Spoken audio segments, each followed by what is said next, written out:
Hi welcome to Rajiv vibes. ఇంకా ఆలస్యం ఎందుకు, స్టోరీలోకి వెళ్దాం రండి. ఈ స్టోరీ మొదటిసారి చూస్తున్న వారైతే పార్ట్ 1 లింక్ డిస్క్రిప్షన్లో ఉంది. ముందుగా అది చూసిన తర్వాత ఈ వీడియోని చూడండి. స్టోరీలోకి వెళ్ళక ముందుగా ఒకసారి జరిగినది రీక్యాప్ చేసుకుందాం. నలుగురు స్నేహితులు కిరణ్, శ్రీను, హుసేన్, రాజు కొన్ని రోజుల బ్రేక్ కోసం శ్రీను ఊరికి వస్తారు.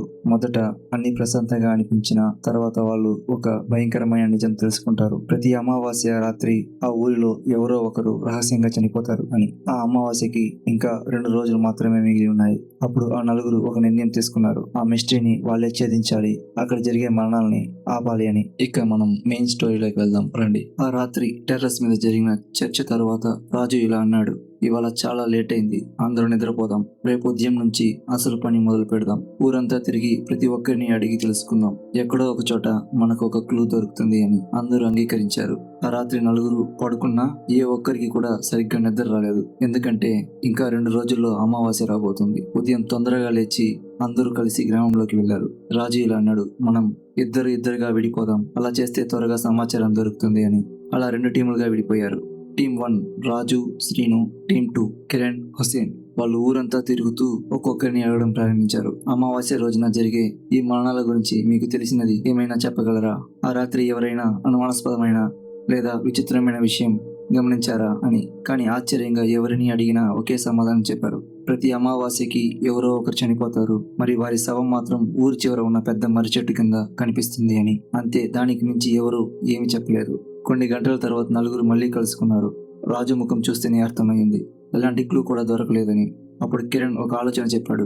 మనం ఇప్పటి వరకు చనిపోయిన వాళ్ళ గురించి తెలుసుకోవాలంటే వాళ్ళ కుటుంబాల దగ్గరకు వెళ్ళి మాట్లాడితే ఏదో ఒక క్లూ దొరుకుతుంది. అది వినగానే అందరూ సరే అన్నారు.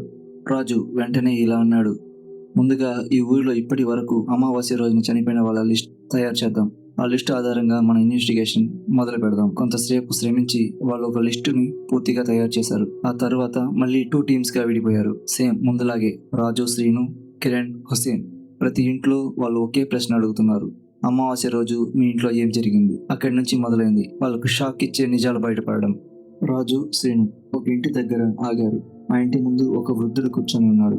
రాజు నెమ్మదిగా అతని దగ్గరికి వెళ్ళి అడిగాడు, తాతయ్య, కొన్నాళ్ళ క్రితం మీ ఇంట్లో ఒక అమావాస్య రోజున చనిపోయారని విన్నాం. అసలు ఏం జరిగింది? ఆ వృద్ధుడు కొద్దిసేపు మౌనంగా ఉన్నాడు. తర్వాత నెమ్మదిగా మాట్లాడడం ప్రారంభించాడు. నా కొడుకు చనిపోయిన రోజు అతను పక్క ఊరికి వెళ్ళాడు బాబు. రాజు వెంటనే అడిగాడు, ఎందుకు వెళ్ళాడు? కొంచెం పని ఉంది, సాయంత్రం వరకు అక్కడే ఉంటానని చెప్పాడు. రాత్రి అయ్యేసరికి చివరి బస్సు ఎక్కి ఊరికి వస్తానని ఫోన్ కాల్ చేశాడు. శ్రీను ఆసక్తిగా అడిగాడు, అంటే ఆయన ఇంటికి వచ్చాడా? పెద్దాయన నెమ్మదిగా చెప్పాడు, అవును బాబు, ఇంటికి కూడా వచ్చాడు. రాత్రి భోజనం చేసి పడుకున్నాడు. కానీ మరుసటి రోజు ఉదయం అతను ఇంట్లో లేడు. శ్రీను ఆశ్చర్యంగా అడిగాడు, అంటే? పెద్దాయన వణుకుతున్న గొంతుతో అన్నాడు, మేమంతా వెతికాం. ఊరి చివర ఉన్న మర్రి చెట్టు కింద అతని శవం కనిపించింది.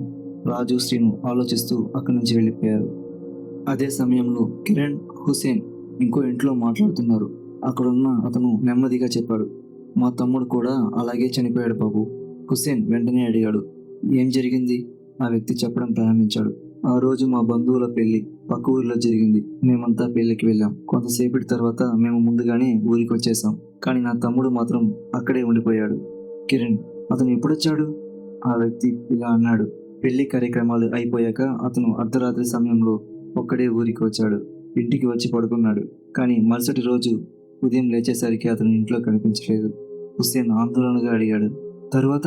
ఆ వ్యక్తి చెప్పడం ప్రారంభించాడు, మేమంతా వెతికాం బాబు. చివరికి అతని శవం ఊరి చివర ఉన్న పెద్ద మర్రి చెట్టు దగ్గర పడిపోయి కనిపించింది. కిరణ్, హుసేన్ ఒక్కసారిగా ఒకరినొకరు చూసుకున్నారు. ఎందుకంటే ఇది వాళ్ళు విన్న మరో వింత సంఘటన. అదే సమయంలో రాజు, శ్రీను ఇంకో ఇంటికి వెళ్ళారు. తలుపు తట్టగానే ఒక మహిళ బయటికి వచ్చింది. ఆమెతో పాటు ఒక చిన్న అబ్బాయి కూడా ఉన్నాడు. రాజు నెమ్మదిగా అడిగాడు, అమ్మా, మీ ఇంట్లో కొన్నాళ్ళ క్రితం ఎవరో అమావాస్య రోజు చనిపోయారని విన్నాం. అసలు ఏం జరిగింది? ఆమె కళ్ళల్లో బాధ కనిపించింది. అది నా భర్త బాబు అని బాధతో చెప్పింది. శ్రీను నెమ్మదిగా అడిగాడు, ఆ రోజు ఏం జరిగింది? ఆమె చెప్పడం ప్రారంభించింది. ఆ రోజు సాయంత్రం అతను తన స్నేహితులతో కలిసి పక్క ఊరికి సినిమా చూడడానికి వెళ్ళారు. సినిమా అయిపోయేసరికి చాలా రాత్రి అయింది. అతను అర్ధరాత్రి తర్వాత ఒక్కడే ఇంటికి వచ్చాడు. ఇంటికి వచ్చి భోజనం చేసి పడుకున్నాడు. ఆమె పక్కన నిలబడ్డ చిన్న అబ్బాయి కూడా ఇలా చెప్పాడు, నాన్న రాత్రి వచ్చి నాతో కూడా మాట్లాడాడు. అది విన్న రాజు శ్రీను ఒకరినొకరు చూసుకున్నారు. ఆమె వణుకుతున్న గొంతుతో చెప్పింది. కానీ మరుసటి రోజు ఉదయం లేచేసరికి అతను ఇంట్లో కనిపించలేదు. మేమంతా వెతికాం. చివరికి అతను శవమై ఊరి చివర ఉన్న మర్రి చెట్టు కింద కనిపించాడు. రాజు ఒక్కసారిగా కోపంతో నిలబడ్డాడు. ఎందుకంటే వాళ్ళు విన్న ప్రతి కథ చివరకు కూడా అదే మర్రి చెట్టు దగ్గర ముగుస్తుంది అని. ఆ రోజు సాయంత్రం అందరూ కలిసి శ్రీను ఇంటి టెర్రస్ మీద కూర్చున్నారు. రోజంతా ఎవరు ఏం తెలుసుకున్నారు అన్నది ఒక్కొక్కరుగా చెప్పడం ప్రారంభించారు. రాజు శ్రీను వాళ్ళు విన్న విషయాలు చెప్పారు. కిరణ్, హుసేన్ వాళ్ళు తెలుసుకున్నది చెప్పారు. అందరి మాటలు విన్న తర్వాత కొద్దిసేపు నిశ్శబ్దం నెలకొంది. అప్పుడు శ్రీను నెమ్మదిగా అన్నాడు, ఇక్కడ 2 విషయాలు మాత్రం కామంగా కనిపిస్తున్నాయిరా. అందరూ ఆశ్చర్యంగా అతని వైపు చూశారు. మొదటిది, ప్రతి కేసు చివరకు కూడా చనిపోయిన వాళ్ళు మర్రి చెట్టు దగ్గర కనిపించడం. రెండవది, వాళ్ళందరూ రాత్రి చాలా ఆలస్యంగా ఇంటికి రావడం. అది విన్న వెంటనే అందరూ ఆలోచనలో పడిపోయారు. టెర్రస్ మీద మళ్ళీ నిశ్శబ్దం నెలకొంది. నలుగురు ఒకరినొకరు చూస్తూ పూర్తిగా గందరగోళంలో కూర్చున్నారు. నెక్స్ట్ డే కూడా వాళ్ళు మళ్ళీ ఇంకా మిగిలిన కుటుంబాల దగ్గరికి వెళ్ళి మరిన్ని వివరాలు తెలుసుకునే ప్రయత్నం చేశారు. కానీ ఆశ్చర్యంగా వాళ్ళు విన్న ప్రతి కథలో కూడా అదే 2 విషయాలు కనిపించాయి. ఇలా చూస్తూనే 2 రోజులు గడిచిపోయాయి. ఇక అమావాస్య కూడా వచ్చేసింది. ఆ రోజు రాత్రి గ్రామం మొత్తం ఒక విచిత్రమైన భయంతో నిండిపోయింది. ఎందుకంటే ప్రతి ఒక్కరి మనసులో ఒకే ప్రశ్న ఉంది, ఈ రోజు ఎవరు బలి కాబోతున్నారు అని. శ్రీను ఇంటి టెర్రస్ మీద నలుగురు మౌనంగా కూర్చున్నారు. ఎవరు ఏమీ మాట్లాడటం లేదు. అప్పుడే శ్రీను ఫోన్ ఒక్కసారిగా మోగింది. అందరూ ఒక్కసారిగా అతని వైపు చూశారు. శ్రీను ఫోన్ స్క్రీన్ చూశాడు. అది వాళ్ళ మామయ్య కాల్. శ్రీను వెంటనే కాల్ లిఫ్ట్ చేసి, ఏంటి మామయ్య ఈ టైంలో కాల్ చేశారు అని అడిగాడు. అప్పుడు వాళ్ళ మామయ్య, శ్రీను, ఊరి నుంచి సుప్రియ వచ్చింది. నేను ఒక పని మీద వేరే ఊరు వచ్చి ఉన్నాను. సుప్రియ నాకు కాల్ చేసి తాను ఊరి చివర ఉన్న స్కూల్ దగ్గర వెయిట్ చేస్తున్నానని, ఎవరికీ చెప్పకుండా వచ్చింది. నువ్వు వెళ్ళి ఆమెను తీసుకుని వెళ్ళి ఇంటి దగ్గర వదిలే. సరే మామయ్య అని చెప్పి శ్రీను ఫోన్ పెట్టేశాడు.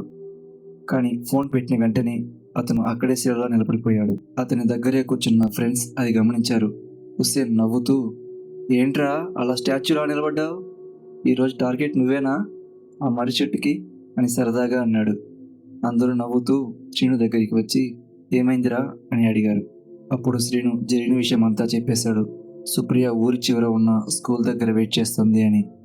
ఆ మాట విన్న వెంటనే కిరణ్, ఒక్క నిమిషం, స్కూల్ దగ్గర అని అన్నాడు. రాజు కూడా ఆలోచిస్తూ, రే గుర్తుందా, గతంలో చనిపోయిన వాళ్ళ అమావాస్య రోజు లేట్ నైట్ హోమ్కి వచ్చిన వాళ్ళే. కొన్ని క్షణాలు అందరూ నిశ్శబ్దంగా ఒకరి ముఖం ఒకరు చూసుకుంటూ ఉండిపోయారు. అప్పుడే కిరణ్ నెమ్మదిగా అన్నాడు, అంటే ఈరోజు అదే ప్యాటర్న్ మళ్ళీ రిపీట్ అవుతుందన్నమాట. హుసేన్ భయపడుతూ, రే ఈరోజు టార్గెట్ సుప్రియ అయ్యే అవకాశం ఉంది. ఆ మాట విన్న వెంటనే అందరి గుండెల్లో టెన్షన్ పెరిగింది. ఇంకా ఆలస్యం చేయకుండా అందరూ కలిసి సుప్రియ దగ్గరికి వెళ్ళి ఆమెను తీసుకురావాలని నిర్ణయించుకున్నారు. అందరూ బయలుదేరారు. కానీ హుస్సేన్ మాత్రం కాస్త వెనకడికి వేశాడు. రే నేను రానురా, ఈరోజు అమావాస్య, అక్కడికి వెళ్తే నేను టార్గెట్ అయిపోతానేమో అని అన్నాడు. అందరూ నవ్వుతూ, నీకు మేమంతా ఉన్నాం కదా అని చెప్పి అతన్ని కూడా తీసుకుని వెళ్ళారు. కొద్దిసేపటికి వాళ్ళు ఊరి చివర ఉన్న స్కూల్ దగ్గరికి చేరుకున్నారు. అక్కడ సుప్రియ బస్ దిగి శ్రీను కోసం వెయిట్ చేస్తుంది. అందరూ కలిసి స్కూల్ దగ్గరకు వెళ్ళారు. కానీ స్కూల్ దగ్గర నుంచి కొంచెం దూరంలో ఉన్న పెద్ద మర్రి చెట్టును చూస్తూ అందరూ ఒక్కసారిగా అలా నిలబడిపోయారు. సుప్రియ వాళ్ళ దగ్గరికి వచ్చి ఆశ్చర్యంగా అడిగింది, శ్రీను ఏమైంది? ఎందుకు మీరంతా అందరూ అదలా ఆ వైపు చూస్తూ ఉన్నారు? శ్రీను తడబడుతూ, ఏం లేదు సుప్రియ, మనం ఇంటికి పోదాంరా అని అన్నాడు. అప్పుడు సుప్రియ అడిగింది, నీతో వచ్చిన వీళ్ళంతా ఎవరు? శ్రీను నవ్వుతూ, వీళ్ళంతా నా ఫ్రెండ్స్, వాళ్ళ గురించి తర్వాత చెప్తా, ముందుగా మనం ఊర్లోకి వెళ్దాంరా అని చెప్పి ఆమెను ఊర్లోకి తీసుకెళ్లి ఇంటి దగ్గర చేర్చాడు. కానీ అందరి మైండ్లో మాత్రం ఒకే ప్రశ్న తిరుగుతుంది, ఈరోజు రాత్రి నిజంగా ఏం జరగబోతుంది? ఆ రాత్రి గడియారం నెమ్మదిగా ముందుకు కదులుతుంది. ఊరు మొత్తం నిశ్శబ్దంగా ఉంది. కానీ శ్రీను, రాజు, కిరణ్, హుస్సేన్ నిద్రపోలేక ఒకే చోట కూర్చున్నారు. రాజు చివరకు నిశ్శబ్దాన్ని చెరిపేస్తూ ఇలా అన్నాడు, మనకు ఖచ్చితంగా తెలియదు, కానీ సుప్రియ టార్గెట్ అయ్యే అవకాశం ఉంది. కాబట్టి మనం ఏమైనా జరగకముందే చూసుకోవాలి. కిరణ్ తల ఊపుతూ అవును అన్నాడు. గతంలో కూడా బయట ఊరి నుంచి వచ్చిన వాళ్ళకే ఇలాంటి సంఘటనలు జరిగాయి. హుస్సేన్ కాస్త భయపడుతూ అన్నాడు, అంటే మనం ఇప్పుడు ఏం చేయాలి? రాజు వెంటనే ఒక ప్లాన్ చెప్పాడు. ఈ రోజు రాత్రి మనం సుప్రియ వాళ్ళ హోమ్కి కాస్త దూరంలో కాపలా కాద్దాం. సుప్రియ వెళ్ళే దారిలో ఏదైనా జరిగితే మన మధ్యలోనే ఆపాలి. అందరికీ భయంగా ఉన్నా చివరికి అందరూ ఒప్పుకోక తప్పలేదు. తర్వాత రోజు ఉదయం గడియారంలో 5 అయ్యింది. కానీ సుప్రియ ఇంటి నుంచి బయటకు రాకపోవడంతో అందరికీ కాస్త టెన్షన్ మొదలైంది. చూసి రావాలి అని అందరూ నిర్ణయించుకున్నారు. అందరూ కలిసి సుప్రియ ఇంటికి వెళ్ళి తలుపు తట్టారు. కానీ సుప్రియ బయటకు రాకపోవడంతో అందరికీ టెన్షన్ మరింత పెరిగింది. అంతలో హుసేన్, ఒరేయ్, సుప్రియ లోపలే చనిపోయిందేమోరా అని అన్నాడు. అది విన్న వెంటనే అందరూ కంగారు పడ్డారు. అందరూ కలిసి వరుసగా తలుపును కొడుతూనే ఉన్నారు. అప్పుడే ఒక్కసారిగా తలుపు తెరుచుకుంది. సుప్రియ బయటకు వచ్చి ఆశ్చర్యంగా అడిగింది, ఏమైంది మీకు? ఎందుకు అలా తలుపు కొడుతున్నారు?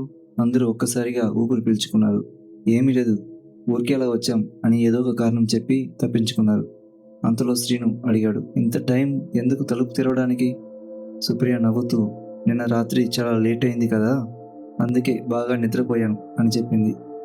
వాళ్ళు అలా మాట్లాడుతుండగా ఊరి జనాలు గుంపులు గుంపులుగా ఎక్కడికో వెళ్ళడం కిరణ్ గమనించాడు. వెంటనే ఒక వ్యక్తిని ఆపి ఏమైంది అని అడిగాడు. ఆ వ్యక్తి ఇలా సమాధానం చెప్పాడు, ఊరి చివర ఒక వ్యక్తి చనిపోయి పడి ఉన్నాడు అని. ఆ మాట విన్న వెంటనే అందరూ ఒక్కసారిగా షాక్ అయ్యారు. అందరూ కలిసి అక్కడికి వెళ్ళాలని అనుకుంటుండగా సుప్రియ నేను కూడా వస్తానని చెప్పింది. అందరూ కలిసి అక్కడికి వెళ్ళారు. నిజంగానే అందరూ చెప్పినట్లే ఒక వ్యక్తి చనిపోయి పడి ఉన్నాడు. అతని కళ్ళు నల్లగా మారిపోయాయి. అందరూ అతన్ని చూస్తూ అలా నిలబడిపోయారు. అంతలో సుప్రియ నెమ్మదిగా చెప్పింది, నేను ఇతన్ని నిన్న రాత్రి చూశాను. అది విన్న వెంటనే అందరూ ఒక్కసారిగా సుప్రియ వైపు తిరిగారు. అక్కడి నుంచి సుప్రియని కొంచెం దూరం తీసుకెళ్లి ఆమెను అడగడం మొదలుపెట్టారు. నీకెలా తెలుసు? నువ్వు ఎప్పుడు చూసావు? అతను నీతో పాటు బస్సులో వచ్చాడా? అలా వరుసగా ప్రశ్నలు అడుగుతూనే ఉన్నారు.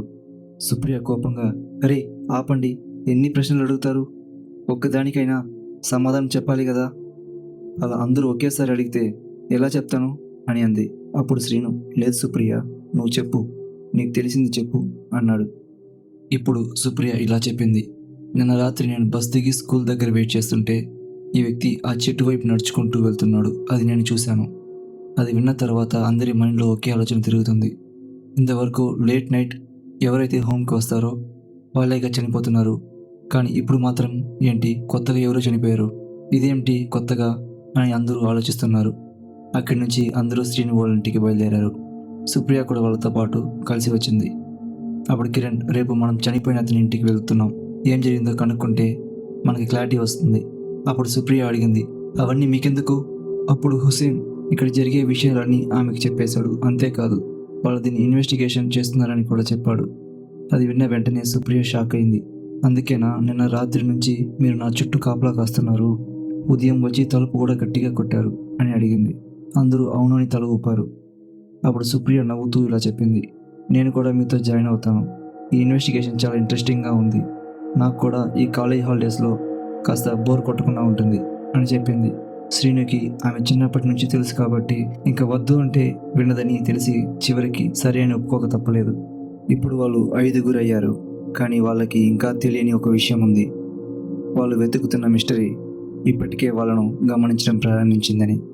ఇది తెలుసుకోవాలంటే నెక్స్ట్ పార్ట్ చూడాల్సిందే. మరి నెక్స్ట్ పార్ట్ మిస్ కాకుండా చూడాలంటే లైక్ చేసి సబ్స్క్రైబ్ చేసుకొని నోటిఫికేషన్ బెల్ బటన్ని ఆన్లో పెట్టుకోండి. Thank you.